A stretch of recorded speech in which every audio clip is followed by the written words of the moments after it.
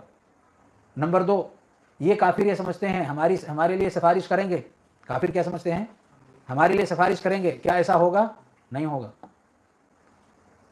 تو ان دونوں قسم کی نفی کر دی گئی ہے۔ تو جو شفاعہ منفیہ کا تذکرہ آئے عموماً تو اس سے مراد کون لوگ ہیں؟ یہ دو قسم کی سفارش مراد ہیں۔ ٹھیک ہے؟ ہاں،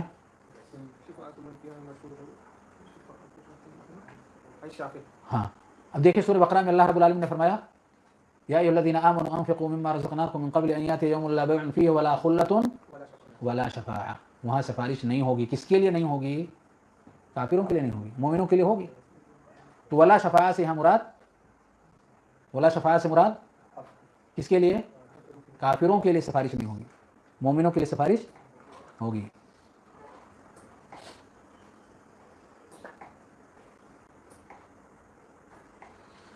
تو یہ غیر اللہ کی عبادت جو کر رہے ہیں معبودان باطلہ، نہ تو یہ سفارش کر سکیں گے، جیسا کہ اس سے پہلے میں نے ذکر کیا وَلَمْ يَكُنْ لَهُم مِّن شُرَكَائِهِمْ شُفَعَاء، اللہ نے اس کی نفی کر دیا۔ اور اسی طریقے سے جن کے لیے سفارش کی جا رہی ہے اگر وہ کافر ہے، مشرک ہے، تو اس کے لیے بھی سفارش نہیں ہوگی، جیسا کہ اللہ رب العالمین نے قرآن کی اس آیت میں کہا وَلَا شُفَعَاء وَالْكَافِرُونَ هُمُ الظَّالِمُونَ۔ یہ تو ہو گیا شفاعہ منفیہ، کہ منفی جہاں آئے مطلق ولا شفاعہ تو اس سے ان دونوں میں سے کوئی ایک مراد ہوگا، یا تو معبودان باطلہ کی طرف سے سفارش نہیں ہونے والی، اور یا کافروں اور مشرکوں کے لیے سفارش نہیں ہونے والی۔ واضح ہے؟ اب آگے دیکھیں، جس کے لیے سفارش ہونی ہے، یعنی جس کے لیے سفارش کا ہونا یا پایا جانا کتاب و سنت کے اندر ثابت ہے، یہ کون لوگ ہیں؟ ان کی دو قسمیں ہیں، ان کی جن کے لیے کتاب و سنت کے اندر سفارش کا ہونا ثابت ہے، ان کی دو قسمیں ہیں۔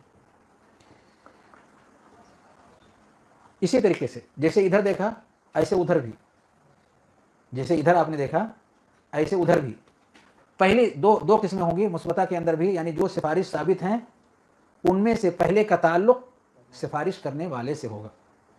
سفارش جیسے یہاں شافع تھا، پر یہ باطل کیوں ہوا؟ کیونکہ معبودان باطلہ کی طرف سے آ رہا تھا، اس لیے منفی ہو گیا۔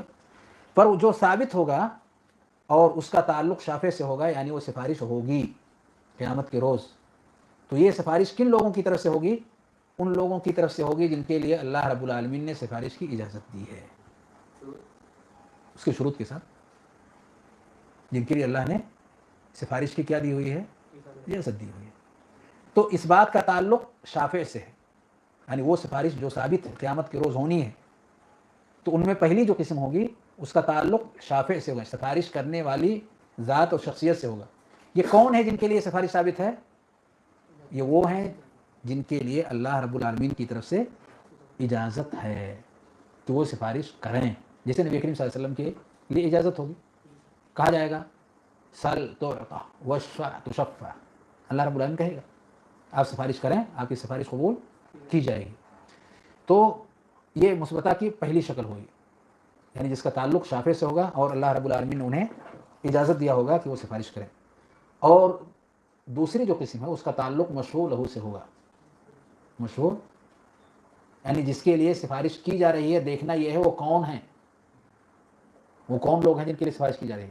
تو اگر وہ کافر اور مشرک نہیں ہیں، اگر وہ لوگ کافر اور مشرک نہیں ہیں اور گناہوں کی دلدل میں واقع ہو چکے ہیں، کبیرہ گناہوں کے مرتکب ہو چکے ہیں، تو ایسے لوگوں کے لیے سفارش ثابت ہے، ایسے لوگوں کے لیے سفارش ثابت ہے۔ مشفوع لہو، کن کے لیے سفارش کی جائے گی؟ وہ لوگ جو اس امت کے گنہگار لوگ ہیں۔ ہاں ہاں، وہ تو بہت زیادہ ہیں، لیکن ایک موٹی سی بات جس میں سب شریک ہیں، موٹی سی بات کہ ایک کا تعلق شافع سے ہوگا، دوسرے کا تعلق مشفوع لہو سے ہوگا۔ جس کے لیے سفارش کی جا رہی ہے وہ کون ہے؟ یہ اس امت کے کبیرہ گناہوں کے مرتکبین ہوں گے، بڑے بڑے گناہ ہیں اس میں وہ واقع ہو گئے اور توبہ کے بغیر ہی دنیا سے چلے گئے۔ اللہ اگر چاہے تو عذاب دے اور اللہ رب العالمین چاہے تو معاف کر دے۔ معاف کرنے کی شکل ایک یہ ہے کہ کوئی سفارش کر دے اور اللہ اسے قبول کر لے، تو ایسے لوگوں کے لیے سفارش ثابت ہے۔ سبحانک اللہم و بحمدک، اشہد ان لا الہ الا انت، استغفرک و اتوب الیک۔